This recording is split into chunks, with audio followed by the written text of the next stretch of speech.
Le Cercle RH et un grand entretien aujourd'hui avec Agnès Verdier-Molinier. Bonjour Agnès. Bonjour Arnaud. Ravi de vous accueillir. Alors, votre parole se fait rare. En tout cas, je crois que c'est une des premières fois, voire la première fois que vous venez sur le plateau de Bismart. Et en tout cas, dans l'émission Smart Job, on est très heureux.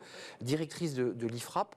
Alors, vous écrivez beaucoup et votre dernier livre, janvier 2022, Le vrai état de la France, les citoyens ont le droit de savoir, édition de l'Observatoire, c'était une sorte de photographie de la situation de la France, et pas seulement sur les sujets de prédilection qui sont les déficits publics, sur lesquels vous avez beaucoup travaillé, mais sur l'ensemble de la situation, dont le chômage, l'emploi, les migrants, la pauvreté, tous les sujets. C'était presque, certains d'ailleurs ont dit que c'était un programme présidentiel, enfin c'était un audit. Un audit envoyé aux candidats, puisqu'on était en janvier 2022. Oui.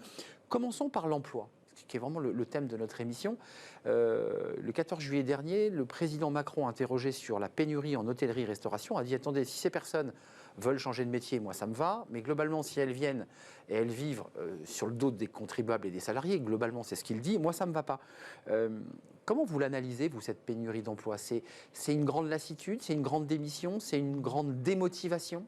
Je pense que ça vient de loin, je l'explique dans mon livre. Je fais un chapitre entier sur ce sujet du chômage et donc de l'emploi, où j'explique que finalement, on a fait beaucoup de mal en France à la valeur travail depuis des années, on s'en souvient. C'est la retraite à 60 ans avec François Mitterrand, c'est la création du statut à vie dans la fonction publique hospitalière et dans les collectivités locales, ça existe nulle part ailleurs. C'est ensuite le sujet des 35 heures, on s'en souvient, qui n'a été copié nulle part, les 35 heures françaises. Réformé régulièrement. Quand même, et puis il y a eu un dernier coup de canif dans la valeur travail, à mon sens, c'est le chômage partiel à gogo qu'on a fait pendant le premier confinement notamment, alors que les autres pays, notamment dans le nord de la zone euro, n'ont pas du tout fait comme ça. Mais on n'a pas sauvé notre modèle, on n'a pas sauvé nos emplois en faisant ça. On a surtout généré finalement un déséquilibre énorme. Le déficit commercial de la France a bondi. Plus de 100 milliards. On est maintenant à plus de 100 milliards de déficit. Moi, quand j'écris ce livre, on est à 82 milliards de déficit annuel. Donc, on a dépassé les 100 milliards. Ça s'est encore aggravé. On a en même temps dissuadé les gens de venir travailler dans les administrations, alors que les administrations publiques dans les autres pays ont continué à travailler beaucoup plus que chez nous. Je donne des exemples, notamment la Poste, etc., dans mon livre. Donc, le sujet, c'est est-ce qu'on n'a pas fait passer un message? C'est plus la peine de travailler pour gagner sa vie en France. Attendez, vous dites finalement, Agnès Verdier-Molinier, que le quoi qu'il en coûte, c'est-à-dire ces milliards qui ont été donnés pour sauver nos emplois, ont créé la situation dans laquelle on est. C'est-à-dire des gens qui globalement disent moi j'y retourne pas au travail, quoi. Oui, mais c'est aussi l'idée qu'on n'a pas de sanctions du tout. Si vous êtes aujourd'hui en aide sociale, que vous ne travaillez pas du tout, que vous n'êtes plus indemnisé au chômage, qu'est-ce qui vous pousse vraiment à revenir vers l'emploi? Pas grand-chose. Parce que la différence entre je travaille et je ne travaille pas, elle est de plus en plus ténue. Et finalement, j'explique aussi dans mon livre qu'on a énormément de travail non déclaré. Alors ça, c'est intéressant. Il y a les chiffres du chômage et il y a le halo, vous dites, autour, qui change un peu la donne. Alors, ça, c'est encore un autre sujet. C'est-à-dire qu'il y a le chômage officiel, c'est-à-dire autour de 7%, d'accord? Ça, c'est Pôle emploi. C'est quoi? C'est 2 millions de personnes, grosso modo. Mais quand vous regardez le nombre de personnes qui sont à Pôle emploi, rien qu'en catégorie A, on est plutôt autour des 3 millions de personnes. Donc déjà, vous avez moins de personnes comptées dans les 7% que dans les nombres de personnes... Mais c'est qui ceux-là, le million là, qui se balade de ceux qui sont considérés mais pas comptés? Oui, mais le problème, c'est toute la définition du chômage au sens du Bureau international du travail. C'est ce que j'explique dans mon livre. C'est que quand l'INSEE fait son calcul, et le fait en respectant les règles internationales, en fait, c'est je vous pose la question, est-ce que vous voulez travailler? Oui, vous ne travaillez pas? Non. Est-ce que vous êtes en recherche active d'emploi? Est-ce que vous êtes disponible dans les 15 prochains jours? Si vous n'êtes pas en démarche active d'emploi, là, on sort du... ou si vous n'êtes pas disponible dans les 15 prochains jours, vous n'êtes pas compté dans le nombre de chômeurs. Donc, vous n'êtes pas dans le pourcentage du chômage. Donc il y a 2 millions de personnes encore aujourd'hui, à peu près, plus ou moins, parce qu'on n'a pas les chiffres exactement en temps réel. C'était 1,9 million de personnes à la fin de 2021. On dit qu'en début d'année 2022, on est autour de 2 millions de personnes. Ça veut dire qu'en fait, ça double le nombre de personnes qui sont chômeurs, en fait. Mais vous parlez d'un différentiel, finalement, pas de calcul, mais de méthodologie entre le BIT et Pôle emploi, et qui fait qu'il y a 1 million de demandeurs d'emploi qui disparaissent globalement. Vous savez, des personnes inscrites à Pôle emploi sur l'ensemble de la France, hors Mayotte, c'est 6,2 millions. Donc c'est pas 2 millions. Après, sur les 3 catégories ABC, on est autour de 5 millions. Donc, quand vous parlez de 7% de chômage, vous n'avez que 2 millions et quelques de personnes. Mais Donc, sur ce plateau, Agnès Verdier-Molinier, la ministre du Travail, qui est aujourd'hui Première ministre, Elisabeth Borne, nous disait il y a quelques mois, on va vers le plein emploi, qui est fixé en France à 5, un peu plus de 5. Le président Macron l'a reconfirmé.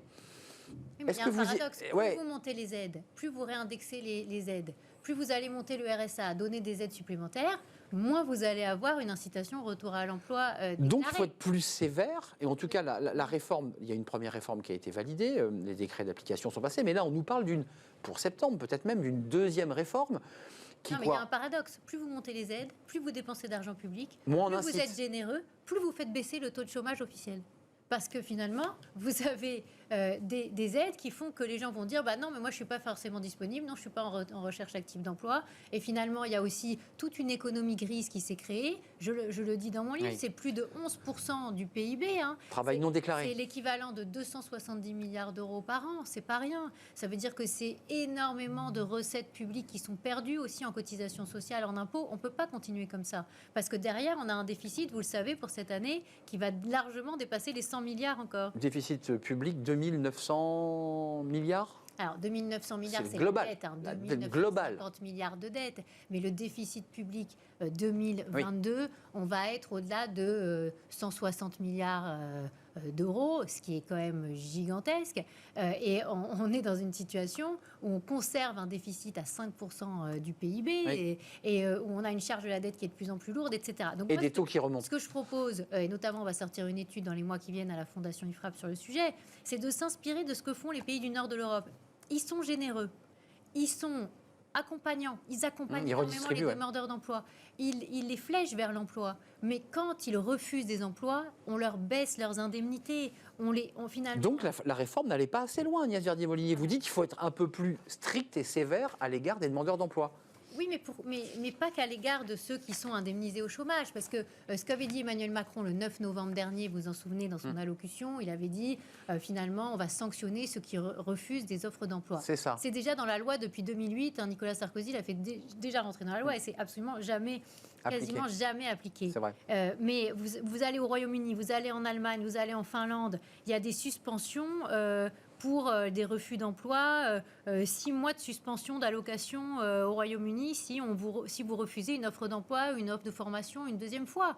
Enfin, donc c'est vraiment... Donc il y a trop de laxisme, selon vous, sur la manière dont on incite les gens à aller vers le travail. Des droits. On a beaucoup de droits en France, mais en face, est-ce qu'il y a vraiment des devoirs Le sujet, le RSA, par exemple, ça ne doit pas être considéré comme un revenu, finalement.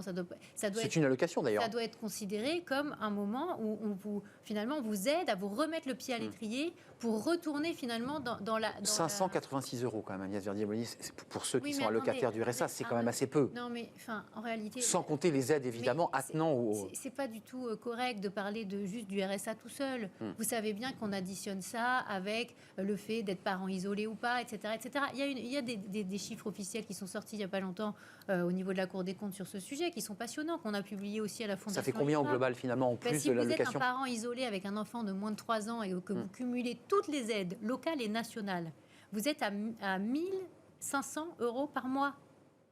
Vous n'êtes pas à 500 et quelques euros. En net, c'est du net. En net. D'accord. Et en fait, c'est du non imposable aussi. Il y a une question de fiscalité. Donc au-dessus du SMIC, de fait. C'est-à-dire que dès que vous rentrez dans du travail déclaré, etc., il y a des cotisations à payer, il y a de l'impôt à payer. Et ces aides-là tombent derrière. Oui, alors pas toutes, parce qu'il y a aussi la prime d'activité, etc. Donc il faut faire. Donc la motivation à reprendre l'emploi est faible là dans ce cas-là. Mais oui, parce qu'aussi nous sommes un pays surtaxé. Et paradoxalement, on parle beaucoup d'optimisation fiscale en France, mais on ne parle jamais d'optimisation sociale. Et nos concitoyens sont tout aussi intelligents les uns que les autres et ils font aussi d'optimisation sociale. Et quand ça se joue à 20, 30, 40 ou même 100 euros, le sujet, il est là. Donc il y a peut-être aussi l'idée qu'on pourrait régionaliser la gestion de Pôle emploi. Oui, ça c'est évoqué depuis longtemps. Non, mais ça a été évoqué. Qu'on appellera France Travail. Vous soutenez cette idée de changer le nom de Pôle emploi pour le baptiser France Travail, puisqu'il a été reconfirmé. Vous savez, les changements de nom, c'est comme l'ENA ou l'Institut national. Oui, pour vous, c'est du ripollinage. Le sujet, c'est est-ce qu'on gère différemment différemment. Ça fait des années qu'on dit que ça ne peut pas marcher avec un pôle emploi qui est centralisé, géré à Paris, etc. Moi, tous ceux que j'ai rencontrés dans les pôles emploi au niveau des territoires me disent mais on serait tellement bien si on était autonome, si on pouvait faire nos propres filières d'accompagnement, etc., faire travailler les associations qu'on veut et tout. Enfin, bon, et clairement, ça ne se fait pas parce qu'on a toujours cet esprit très jacobin dans notre pays. On va passer au pouvoir d'achat, mais je ne voudrais pas qu'on quitte ce débat de la pénurie d'emploi, c'est-à-dire globalement des chefs d'entreprise qui disent j'arrive pas à recruter, et un gouvernement qui dit on a quand même toujours 3 millions, 2 millions selon les chiffres de l'INSEE de demandeurs d'emploi, et que ça ne se rencontre pas. Il y a un débat que vous soulevez dans votre livre, avec un peu de sévérité d'ailleurs, qui est le débat des migrants, des réfugiés, des immigrés. On voit ces cohortes d'hommes principalement, mais aussi de femmes qui sont dans des grandes villes sans emploi parce qu'ils sont en attente de régularisation. Certains sont sans papier. Qu'est-ce qu'on fait ? On mène une politique plus sévère, et en tout cas vous dites qu'il faut être plus sévère sur ces questions de migrants et de migration. Ou est-ce qu'on se donne une chance ? Est-ce qu'on fait ce qu'ont fait les Allemands, qui est de se dire après tout, ouvrons notre pays, nos pays européens vieillissent. La France est déjà très très très ouverte sur les flux migratoires. On est un des pays qui accueille le plus de personnes et qui en a accueilli le plus ces dernières années. On a même du mal à savoir combien de personnes sont vraiment sur notre On ne connaît pas le chiffre, c'est vrai. De manière illégale. Il y a eu des rapports parlementaires incroyables sur ce sujet qui disaient qu'il y avait peut-être 500 000 personnes, rien qu'en Seine-Saint-Denis, qui n'étaient pas officiellement là en France. Donc le sujet, c'est aussi de faire respecter les lois françaises et que les lois ne soient pas à géométrie variable. Il y a des obligations de quitter le territoire français qui sont décidées, qui sont actées, mais qui, en fait, ne sont jamais effectives. Absolument. Donc là, les retours... j'en parle dans mon livre. Je fais tout un chapitre sur ce sujet où j'explique que sur 92 000, il y en a à peine 18 000 qui ont été effectives. Alors, je sais que le ministère de l'Intérieur travaille sur ce sujet. Et Gérald Darmanin s'est exprimé là récemment. Voilà, ils essaient d'augmenter le taux de réalisation. C'est difficile parce qu'aussi les pays de ces ressortissants ne veulent pas aussi finalement accepter que ces ressortissants reviennent. C'est vrai de l'Algérie en particulier. Sur leur sol. Mais c'est vrai qu'on peut se poser la question. Mais on ne donne pas une chance de l'intérêt qu'on a finalement, nous, globalement, les citoyens français, à avoir autant de personnes au chômage, autant de personnes qui recherchent aussi de la main-d'œuvre et des personnes qui finalement sont en France mais ne peuvent pas travailler de manière déclarée et souvent travaillent de manière non déclarée. Mais bienvenue dans l'absurdie. Donc c'est un peu un système à l'envers. Bah oui. C'est-à-dire qu'à force de protection, à force de créer justement ce système de protection sociale qui est le plus cher du monde, avec 32% de la richesse nationale qui part en dépenses de protection sociale, il n'y a pas plus cher au monde. Avec ce système finalement très très protecteur, eh bien on crée aussi une sorte de sous-jacent du système, de face cachée du système qui est finalement très très très négatif parce que ça n'est pas une vision solidaire. Parce que mais est-ce que vous dites quoi, Agnès Verdier-Molinier ? Vous dites qu'il faut impérativement remettre ces personnes françaises sur le marché de l'emploi et les inciter très vivement à le faire, où on se donne une chance sur des métiers peu qualifiés, l'hôtellerie, restauration, les métiers d'aide à la personne. Il n'y a pas de salariés qui veulent y aller. Arnaud, il faut faire les deux. Il ne faut pas continuer à avoir des personnes qui finalement se sentent éloignées de l'emploi alors que finalement elles pourraient revenir beaucoup plus dans l'emploi si elles étaient accompagnées de manière plus proche au niveau des territoires, si on avait une vision aussi beaucoup plus pro-entrepreneuriale, si on laissait les entreprises beaucoup plus former leur propre personnel. Vous savez, moi je connais beaucoup d'entrepreneurs qui n'ont pas besoin de personnes très qualifiées et à qui finalement on ne permet pas autant de former que ça. Regardez les chaînes de crèches qui cherchent à créer leurs propres écoles, qui ont du mal à ouvrir les écoles. Pourquoi ? Parce qu'ils ont du mal à obtenir des autorisations administratives. Oui, c'est très bureaucratique. Vous dénoncez la bureaucratie, ça c'est vrai. C'est le parcours du combattant pour tous ceux qui sont de bonne volonté.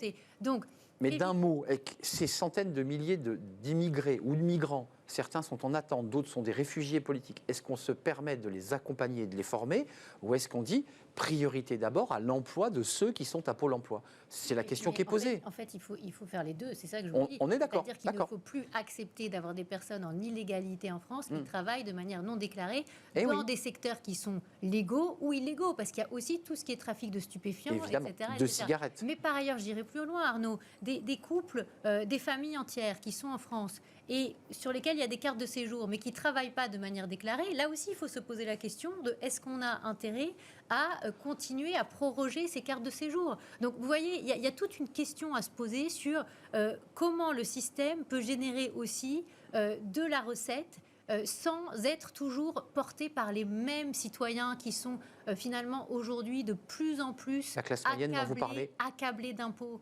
Et ça ne peut pas durer très très longtemps. Ça ne va pas pouvoir tenir si longtemps qu'on croit, puisque vous savez, aujourd'hui 70% de l'impôt sur le revenu est payé par 10% qui gagnent le plus en France. C'est complètement incroyable ce qui est en train de se passer. Il y a une concentration de l'impôt qui devient de plus en plus forte. Le pouvoir d'achat, j'aimerais qu'on en parle parce que je ne voudrais pas qu'on se quitte sans qu'on ait parlé de ce que vous évoquez dans votre livre sur cette dette globale et des dangers de la dette, parce qu'il va falloir la rembourser. Les taux directeurs sont remontés. Absolument. Ça va coûter de plus en plus cher. L'intérêt de la dette. Mais quand même, sur le pouvoir d'achat, j'aimerais vous entendre, directrice de l'IFRAP, la politique d'échec, la politique des augmentations. Alors, il y a le point d'indice, en tout cas la revalorisation de 3,5 des salaires des fonctionnaires. Il y a l'idée qu'il faut remonter les salaires. Ça, c'est une demande de certains députés, notamment de l'opposition. Et puis le gouvernement a choisi une autre stratégie. Des chèques, des chèques emploi, des chèques Macron, des primes. Vous optez pour quoi? Parce qu'il y a beaucoup de DRH sur le plateau qui disent attendez, nous, si on augmente les salaires, on a des prix qui augmentent de l'autre côté. Enfin, notre trésorerie va fondre. Non, mais tout n'est pas à mettre exactement dans le même panier.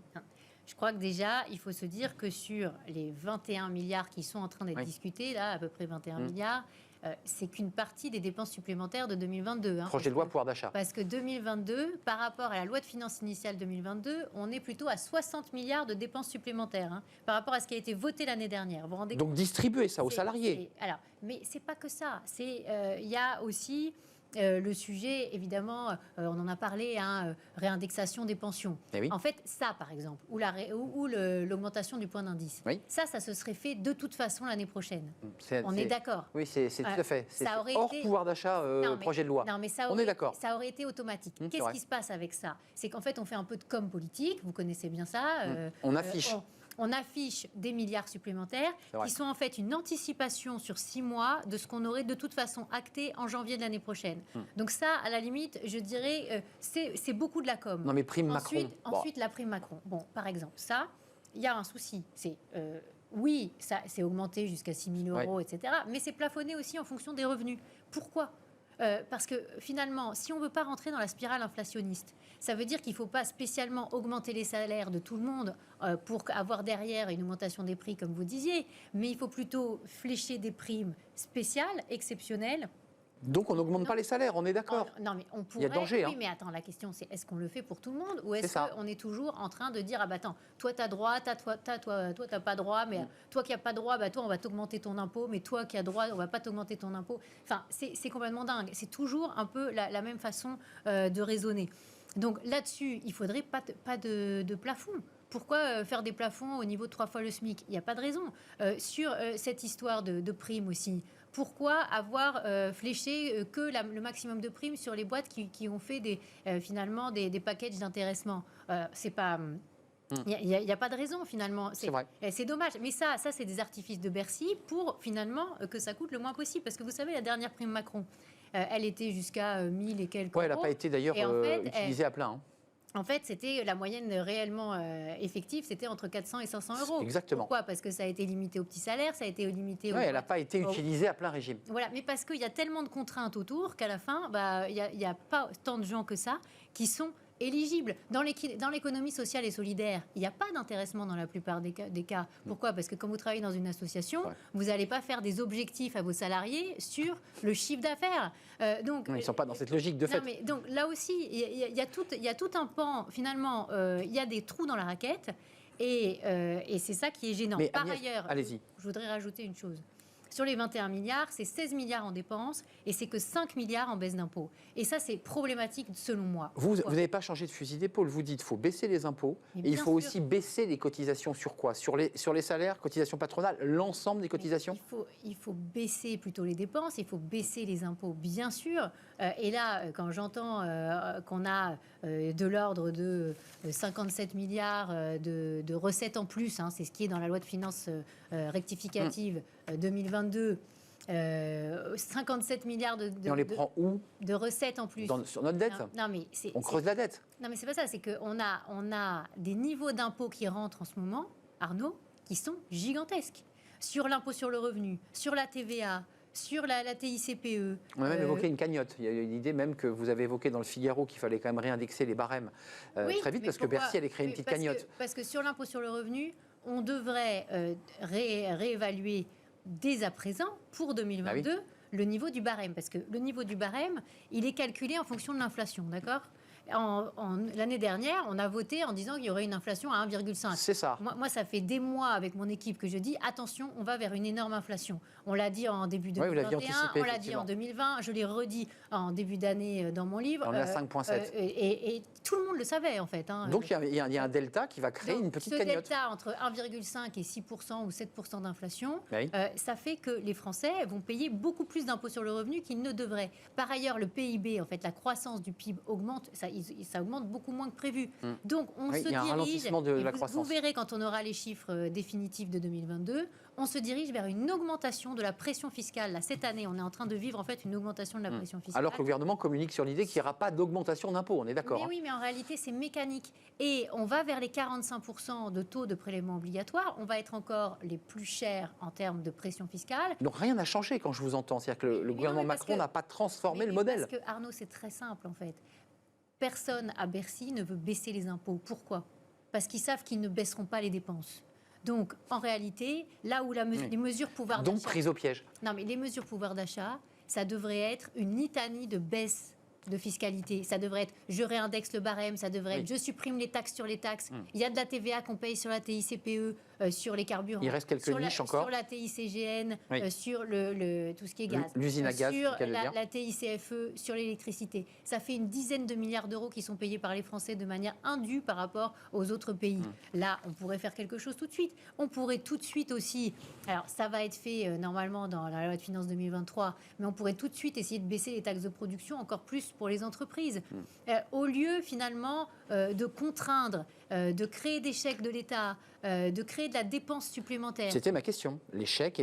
Avant de nous quitter, il reste peu de temps, je voulais quand même vous poser cette question, elle est fondamentale, parce qu'on a parlé des seniors et on en a beaucoup parlé sur ce plateau. Est-ce que vous pensez, Emmanuel Macron, capable de la faire, cette réforme des retraites ? Parce que vous dites quand même dans votre livre, il y a 2 axes essentiels. Travailler plus et plus longtemps, ça c'était très important et vous le dites, et équilibrer les comptes de la nation, on vient de l'entendre, puisque effectivement nos déficits sont très importants. Il va la faire, cette réforme, ou pas ? Vous qui prônez une retraite à 67 ans. Oui, écoutez, j'espère qu'il va aller Vous y croyez vers 65, mais j'ai toujours des doutes sur sa capacité à le faire pour le secteur public. C'est-à-dire que j'ai beaucoup entendu l'équité, pendant la campagne électorale et beaucoup même de journalistes qui disaient de toute façon ça se fera pour le privé, mais pas pour le public. Et déjà, c'était un peu ce qu'on avait vu pendant le débat sur la réforme systémique. Exact, d'Édouard Philippe. Il y avait des clauses à l'italienne, des systèmes qui permettaient... La clause du grand-père, de mémoire. Oui, mais c'était aussi la clause à l'italienne qui permettait qu'on maintienne en fait quasiment tous les avantages des modes de calcul du public. C'est ça. Et moi, je trouve ça extrêmement problématique. C'est-à-dire que c'est comme l'histoire de la réindexation des pensions. C'est la pension de base pour les gens du privé, mais les complémentaires, elles ne sont pas réindexées. Donc vous militez pour une équité, entre le public et le privé. Public et privé. Et puis surtout, il faut dire une chose, c'est qu'il y a des déficits cachés des systèmes de pension publique de 30 milliards d'euros par an. C'était 30 milliards en 2019. C'est pas moi qui le dis, c'est pas la Fondation IFRAP qui le dit. Ce sont des techniciens du sujet qui interviennent de manière en réalité anonyme, mais qui ont écrit dans commentaires tout un papier là-dessus qui a été très remarqué ces derniers mois pour dire attention, alerte à tout ce qui est déficit des systèmes de pension publique. Parce que, contrairement à ce qu'on nous dit, il y aurait 30 milliards de déficit comme ça masqués. C'était pour l'année 2019. Pourquoi ? Parce qu'il n'y a pas de caisse pour l'État.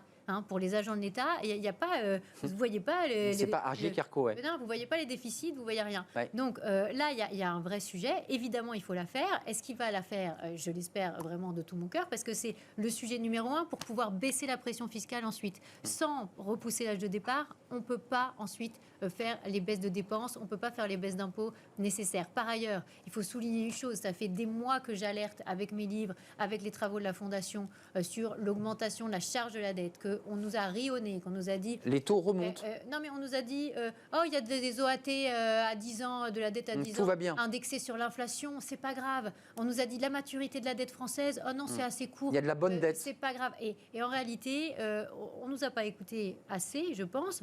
Un peu parce qu'on a augmenté la maturité de la dette, ils ont réduit un petit peu les OAT indexés sur l'inflation, mais il aurait fallu aller beaucoup plus loin et surtout anticiper. Là, on devrait être dans une présentation actuellement, non pas juste d'une loi pouvoir d'achat, mais d'un plan de redressement des finances publiques. Parce que quand les marchés vont attaquer sur la dette de la France... Donc on fait quoi? Des mesurettes pour conclure? C'est quoi? C'est des... Pour l'instant, en réalité, on ne change pas véritablement... Ce sont des sparadraps. On ne change pas les fondamentaux. On est sur des positions d'attente, sur des milliards affichés pour faire patienter les Français. En fait, on leur prend d'un côté 57 milliards d'impôts supplémentaires, on leur donne 59 milliards de l'autre main et on se dit, avec un peu de chance, on pourra garder des niveaux de prélèvements obligatoires très hauts et on ne sera pas obligé de faire trop Donc on ne change pas le système. Donc, moi, ce que j'appelle de mes voeux, c'est quelque chose de beaucoup plus ambitieux. Je l'ai écrit dans mon livre. On l'a chiffré à la Fondation IFRAP avec toute une étude, Gérer nos finances publiques, le plan de redressement de la France 2022-2030, où on explique tout, qu'en baissant de 80 milliards les dépenses, qui sont des dépenses superfétatoires, c'est-à-dire des dépenses de doublons, des dépenses de production des services publics qui n'apportent rien en qualité supplémentaire pour nos concitoyens, en baissant la fiscalité de 60 milliards, dont les taxes de production, dont les cotisations employeurs qu'on évoquait tout à l'heure, eh bien là, on peut créer 2 millions d'emplois dans le secteur marchand, des vrais emplois, c'est-à-dire pas juste faire du parking de chômeurs ou des formations supplémentaires ou donner des contrats d'engagement aux jeunes pour dire « Ah bah tiens, vous avez vu, le chômage des jeunes, il baisse », mais en fait, c'est parce que c'est aussi transféré sur des subventionné par Agnès. l'État. Voilà, donc il y a plein de solutions. Il n'y a aucune raison de ne pas s'en sortir. Il y a tous les talents en France pour réussir. Il y a de l'espoir. Simplement, le sujet, c'est faire exactement ce qu'ont fait les autres pays. Chaque euro d'argent public doit être dépensé avec une évaluation et pas comme ça, comme on fait aujourd'hui. Ça sera le mot de la fin. Sans regarder. Et le quoi qu'il en coûte, bien sûr, doit s'arrêter. Ah oui, le vrai état de la France. Livre à lire, janvier 2022. Il y a beaucoup de choses qui avaient été anticipées et senties avant même que les choses arrivent. Et puis elles sont arrivées pour un certain nombre d'entre elles. On a alerté sur l'inflation parce qu'on ne peut pas dépenser sans compter, sans avoir derrière une inflation. La guerre en Ukraine a quand même bon dos. C'est vrai. L'inflation, elle vient aussi de toutes les politiques publiques qui ont été menées depuis le Covid. Ce fut un vrai plaisir de vous accueillir. Édition de l'Observatoire, votre livre, Les citoyens ont le droit de savoir. C'était le sous-titre de ce livre. Janvier 2022, vous le trouvez encore. Merci Agnès Verdier-Molinier de nous avoir fait le plaisir de venir avec toutes vos notes et toutes ces précisions et ces chiffres. On termine notre émission avec Fenêtre sur l'emploi. On va parler d'e-sport, qui est un secteur créateur d'emplois. C'est tous les gamers, mais pas seulement. C'est tout le matériel aussi qu'on utilise pour pratiquer ce e-sport. C'est tout de suite et c'est dans Fenêtre sur l'emploi.